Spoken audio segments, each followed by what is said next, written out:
What if the life you're living right now isn't the life you're meant to stay in? What if the exhaustion, the heaviness, that feeling of being stuck isn't here forever? It's just the place where your story starts to change. Today's episode is for anyone who has ever felt like they've gone too far, made too many mistakes, stayed too long, or lost themselves along the way. Because the truth is, a lot of people don't wake up one day and decide to change their life. They slowly drift into survival mode. They overgive, they stay silent, they carry more than they should, until one day they don't even recognize who they are anymore. In this series, we've been unpacking that journey. In earlier episodes, we talked about how a lack of boundaries can slowly lead to losing yourself, and how many people spend years silently surviving behind the scenes, even when everything looks fine on the outside. And if that resonates with you, I highly recommend going back and listening because it will connect so many dots. But today, you don't need any of that to start here because today is about the turning point. Candi Keffeler is back to tell us more of her story. She's the author of Never Far Too Gone. And this episode is about the moment everything begins to shift, the moment you realize you're not too far gone to start again. Candy, thanks so much for being here and for diving deeper into your story of survival, your hero story. It's really great to see you again. Yeah, I'm glad to be here. Excited to get this episode going and talk about some more stuff. Absolutely. I think it's going to help so many people. So many people, including myself, I've been there in situations that I just feel helpless and hopeless. And that not knowing how you're going to get out, but you kind of know that you're going to get out, right? Like there's this little glimmer, even if it's just for a second a day. Regarding your story, maybe you could just do a quick recap. And then I would like to know if there was that specific moment for you where something began to shift, or was it more of a gradual thing? But yeah, again, my name's Candi Keffeler. I spent half of my life in domestic abuse,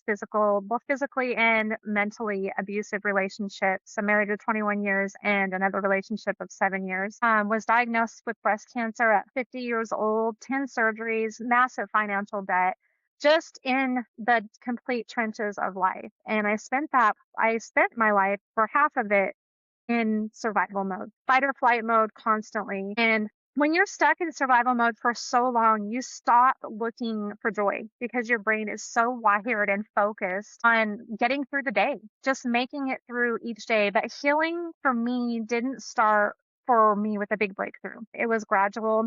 It was tiny glimpses of hope. It was the first morning I woke up and didn't immediately panic. A moment of peace sitting by myself outside in silence, laughing genuinely for the first time in a long time and realizing I made it through a hard day without shutting down. So it's just tiny little things. It didn't all happen for me all at one time, but it was just those gradual moments that for me that got me to realize that I was not gone. I was still there. I just needed to do some more inner work with myself and I was going to get there. I knew I was. Yeah, I think I can relate to that. Like wanting, I mean, my story is not like yours in any sense, but I did was in a relationship that I didn't want to be in, and I had a toxic attachment style to him, so it was very anxious. I was very anxious all the time, and I felt like so codependent on him. Like it was like if he wasn't around, I couldn't sleep, and I couldn't live, and I was in fight or flight. And then one day, I'm like just started killing myself laughing. I'm like, why am I giving him all my power? And then like as soon as I disconnected, it didn't matter what he did anymore. Like I was okay and I started sleeping better and I started looking after myself and doing what I needed to do. And it did. It felt like comedic. Like I was just like, why is this happening? And then that taking my power back gave me so much confidence. Like it's funny how one shift can shift everything. Is that kind of, can you relate to that at Yeah, all? yeah, absolutely. I can relate to it. Like I said, survival mode, when you've lived with it for so long and your body just gets, it becomes normal when you've lived through trauma, you've lived through abuse, illness, whatever it may be, heartbreak or constant stress for long periods of time, your body just gets used to it and your mind gets used to it. They don't even, a lot of women, even men too, don't even realize they are in survival mode because functioning while exhausted becomes just their everyday norm. everyday normal activity. And then, yeah, just not knowing what to or how to act when you're not in that situation or in that environment. So when you start choosing yourself, healing, when you start healing, it's not linear. You can be grateful to survive and still mourn. You still mourn how hard it was. There's days that I still look back and think, how did I even make it through all of that stuff? And so you're kind of in still a state of mourning, if that makes any sense, of everything that you've been through. Strength, your strength is not constantly, suffering in silence. Is it's just like I said, it didn't happen for me all at one time. It was gradual things, but to this day, there's still those attachment problems that, like you were discussing a few minutes ago, that will come back. But because your mind's so wired for so long that you just get it's the norm. But through a lot of inner work and everything that I've learned and skills I've learned, it gets better and it's better every day. And it's different every day. I mean, I still have hard days. I mean, everybody does. It's actually surprising to me how many people are actually stuck in fight or flight all the time. People that I thought were super relaxed and um I don't want to use the word easygoing, but just they just seemed like they could let anything go. A person like that told me yesterday that they were actually high strung and they had a hard time doing these meditations that we were doing in a class. And it just hit me in that moment that most people are dealing with some kind of underlying low level stress that is affecting their body and their nervous system. And most people are uncomfortable. And so, but that's totally different than being in a situation that's almost holding you hostage. So Right. when you started to change the way you're thinking, because essentially nothing changes until your thinking changes. Do you remember the first thought that felt different for you? Just after I had looked in that mirror that day and didn't even know who I was looking back at, when I decided that day that I needed to make some massive changes in my life, I need to do it. No one was coming to save me from this situation that I'd lived in half my life. I needed to do it myself. No one was coming you know, on a white horse to carry me way off into the sunset and make everything go away. It was going to take some work and maybe for me, it was someone just showing me, just a close friend showing me some kindness with no strings attached. There was always strings attached before when, someone would be nice or show me kindness or want affection or anything like that. It was just that one person showing some genuine kindness without any strings being attached with that. And then, just in my own mind, just getting alone, like I had mentioned in my earlier episodes, it took a lot of just getting alone with myself in my own mind. Because once you get in there and you really start digging deep and listening to yourself, you're going to find the answers that you've been looking for. It just takes some of that meditation time, that time alone, time to just get alone with yourself and your thoughts. And you're going to find the answer. I finally felt safe enough to rest. Never before did I find it safe to rest. I was always fight or flight mode. What's the next thing that's going to happen? Constantly on the go, 24/7, just a mess. But once you decide that you need to make some changes, for me, it was just getting alone and in my thoughts, in my head, and just taking it little by little. But, feeling safe enough to rest was pretty much when I thought, okay, I'm getting there. I'm getting somewhere with this. Yeah, definitely. What about the beliefs that you had to unlearn and teach yourself before you were able to move forward? Because if I can recall situations where I was kind of feeling really helpless and insecure, I felt powerless. I felt very small. I felt undeserving. I felt like I wasn't good enough. And so, what was that process like for you? Well, I felt all those ways, obviously, of being in all of those terrible, awful situations with my relationships. And then, just being beat down as a woman, feeling as though I wasn't, worthy of anything, telling myself or my brain was wired to think that this is just what life was going to be like. This is what's life for me. And I knew deep down by getting in those thoughts of myself that this is not what life is supposed to be. This is not. So just glimmers of hope for me. I just made them the opposite of triggers. Glimmers of hope. There's hope on the other side. There's small moments. where your nervous system experiences safety and hope and connection and peace instead of just chaos and living in just destruction for so long. It's just those, the small moments where your nervous system actually realizes that you're safe, you're at peace. You can do this. You are worthy of this. And just telling myself that and believing it, believing that I deserved a lot more than what I was living. For sure. What role did faith or personal reflection play in that shift? Did you feel supported spiritually, emotionally, and Absolutely. internally? Absolutely, I did. It took a little bit because I had backslid for so far that I got so far away from, my faith in, and God that I thought he had left me. He never left me. He was just waiting for me to finally come back and realize that, I'm still here. I never left. I was with you throughout every season of your life. I was there right beside you. I strongly believe that in that 7-year relationship I was in, he was there more so than I even knew. Mhm. I could have been a statistic from that relationship, and I strongly believe that God, carried me through that. Got it to a point to where I had no choice but to leave, but to stop this destruction that this relationship was bringing in my life.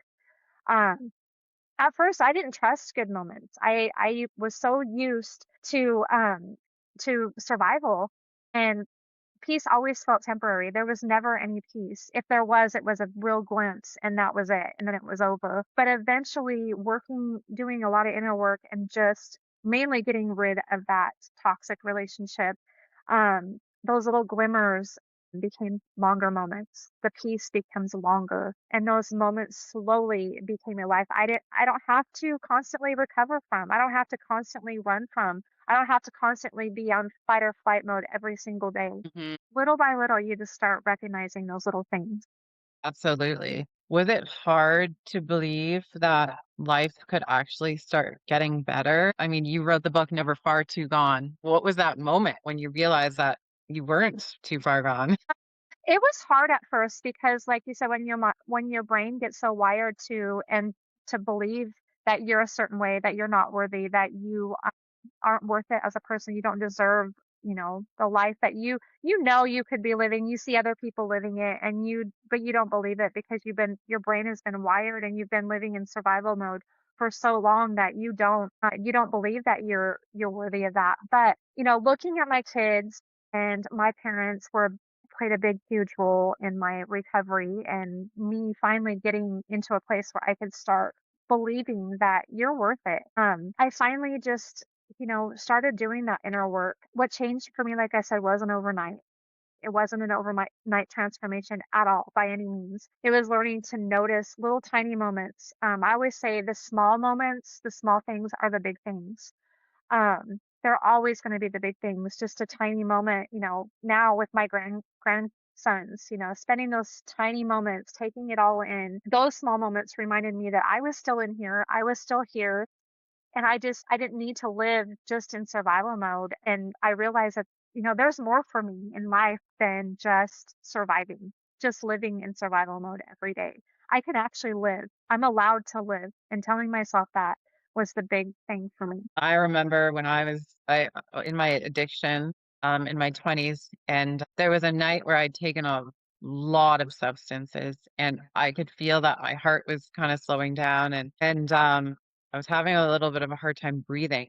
But in that moment, I was like, "Oh my God, I don't want to die." Like that thought, I'll never forget. It was so profound. It was like, no, like I need to survive this. And then I started chugging water. I remember like I had 4 glasses of water and I just started chugging water and woke up the next morning in this cold sweat, remembering that thought, that profound thought of I don't want to die. And Right. before then, I didn't really think it mattered because I was so in the problem, I was so all consumed by that lifestyle. But it got to the point that I just went like overboard and it scared me so much. And so just having that one shift changed everything for me because then all of a sudden I'm like, okay, I want to survive. Now I know for sure because I was terrified last night. And then I'm like, how do I survive? How do I make better choices? So it was that was the moment for me when I knew that this wasn't going to be forever, but I knew I needed to make some significant changes for sure. Yeah, there was a moment for me when during my marriage, I had a substance problem, and it was a coping mechanism and wanting to be numb from everything just to get through, each day. And I had similar situation. I had taken a lot of pills, and I didn't know what kind they were. I didn't even care at that moment. I just took them, Yeah. just hope, just to numb myself. And I had fallen asleep on the couch, and I had that little glimmer in myself too. I'm thinking, I took so much stuff. I don't even know what I took. I don't even know if I'm going to wake up. And I had my family, my kids, they're worried. They knew something was wrong, and I knew then that something had to change. I mean, I guess it took me a little bit longer to finally make that change, but that's when I stopped using, substances as a crutch because it scared me and it scared every single person around me. They finally found out my dirty little secret, so to speak, that I was doing this to just get myself through. And that was very pretty much at the end of my marriage when all this came down, but I was done at that point. I couldn't put them through that, and I couldn't put myself through that. But it's that still small voice in your head that's telling you that, "No, you need to be here. You have a purpose here, and this is not gonna end this way." Yeah, 100%.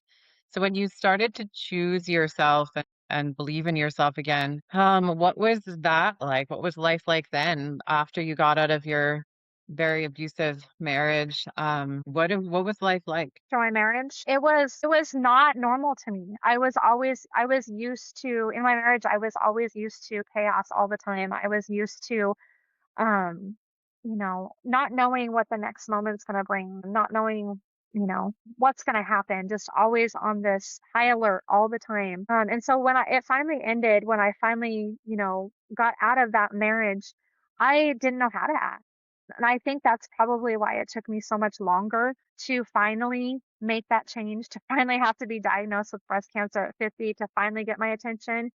But I was in destruction mode pretty much at that point. I wasn't using anymore, but I was searching. I was searching for something that, searching for love, I guess. And I didn't even know actually what love was at that point. And so I think that's what drew me into my next 7-year relationship. This person was so good at, love bombing and all of those things, and just making me feel that this may be it. This may be the real thing, until, the real person came out. And so it took me a long time to get used to being, just me, and being able to know that I deserved more. It took me getting out of that 7-year relationship, and then ultimately being diagnosed with breast cancer at 50, and having to go through all of that, all of those surgeries and all of the medical situations I did. So it took me a little bit longer, but it it starts off small, therapy. I did a lot of therapy,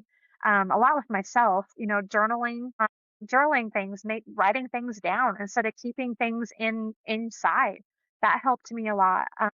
Learning to say no. I said no to a lot of things that I would have just went along with before, not knowing where they were going to lead me. I started saying no, learning how to really regulate my nervous system through walks and prayer, and just, journaling, like I said, and breathing work, and just certain things, and just getting myself to that point to where I was grounded again, and a lot of quiet time with myself. Yeah, for sure. It takes a long time to trust again. I know for me, like going through my trauma, I didn't trust myself, never mind trust anybody else. And then still that those feelings of not being good enough and unworthy, especially after that. Did you deal with a lot of guilt and shame? Well, yeah, absolutely. I was disgusted with how my life had become. I mean, half my life, I'm 54 years old now, and half of my young life was spent living in destruction and chaos, and just every day was something new, something different. What's the next big thing going to come up? Our family wasn't happy. I did portray it as being that way, but yeah, I felt guilty. I felt shame. I felt all of those things. But when you start really realizing that you deserve more, you don't feel, you shouldn't be ashamed of, everybody has a story. Everybody has a significant story in their life. And so after a while, the shame and guilt just kind of went away because I realized that there's so many people out here that are living exactly what I lived and feeling and those feelings of shame and guilt and all of that. So I did the opposite and just reached out and started connecting with these people and sharing my story. And I got the shame and the guilt just kind of faded away with time, but there was a tremendous amount of it going through it. It's crazy how everything kind of dissolves when you find out that you're not the only one. When you Yeah. share your story and it helps somebody, like that. I think we often forget that. We're so stuck in our own little worlds and we think that our story is the most severe, or the most significant, or no one could have gone through this, or how could I let this happen? But then you join community and you band together and you have the guts to be honest and vulnerable. That to me was the most healing for me. It's just sharing, inspiring other people. And when someone else opens up, it's like such a good feeling because you feel seen and heard and connected. Yeah. Yeah, that's exactly what it is. Once you start reaching out and telling your story, getting your story out there, you realize that there's so many people just like you, just exactly like you, maybe a different scenario, but kind of on the same spectrum of what you were going through. There's a lot of people that are living it and going through it. And for me, it just helped telling my story and realizing that, I wasn't alone. Yeah, Mm. it helped me feel seen and heard and knowing that I wasn't crazy. I wasn't living this life that I had lived for so long. I wasn't the only one. There's people living it every single day. Absolutely. Well, again, thanks for being here and for sharing more of your story and inspiring other people. So, for anyone out there who's listening that may feel like stuck or unheard or like we were talking about unworthy, what is some small, small shifts that they can make today to start believing in their own story again? Like I said, start small. It like I said, it does didn't happen overnight for me. Looking in the mirror, finally seeing some strength there, finally seeing my reflection for the first time. So take it small. Go on walks with yourself. Get alone with yourself. That was the key, I think, key thing to my recovery and to me getting out was really digging deep inside of me, inside of what's up here, and realizing that your mind is a powerful tool. You just have to train it in the right way. You've been trained for so long in the destruction, the survival mode, the fight or flight mode. But if you start training it in positive things, listening to a podcast, praying, just a conversation with an old friend, I know trusting is a big thing, but learning to trust a little bit at a time. I didn't see good moments ever would ever exist for me, but as I started to heal, I started to see those little glimpses of good moments and the small things that I can enjoy again. It might not arrive, and it usually doesn't in a huge miracle. Sometimes it arrives, you guys, at one quiet breath, just one breath that you can breathe in and fully breathe out, and one safe moment, moment that you feel safe, one kind person, or one day where you realize you're not just surviving, but you're actually living. For sure. Those are all great. That's really great advice. Yesterday, I stopped after I had a late class and I was hungry and I stopped at Subway and I was tired, but a part of me just wanted to talk to the woman that was working there. I don't know. I just felt like there was something going on. And this is for anyone out there who is not going through something traumatic. And so I just simply asked her, like, how's your day going? Like that was it literally took me 2 seconds. And I had gotten blood work done yesterday. She saw that I had a bandage on my arm and she's like, oh, you got blood work today? And then then she started asking me about how my day was going. And then eventually at the end, she said to me, I just got a bunch of blood work too because I had a miscarriage. And for some reason, that moment hit me too, because I would never have known that she was going through Right. something. So I think for all of us, it's so important to remember that all of us have something going on in our lives, whether it be big or small or whatever, we all have trauma going on. And so just that simple question of how is your day going? It helped her so much. And then we were able to connect. And I felt good after, and she felt good after. And yeah, versus not saying anything. So I think just like Right.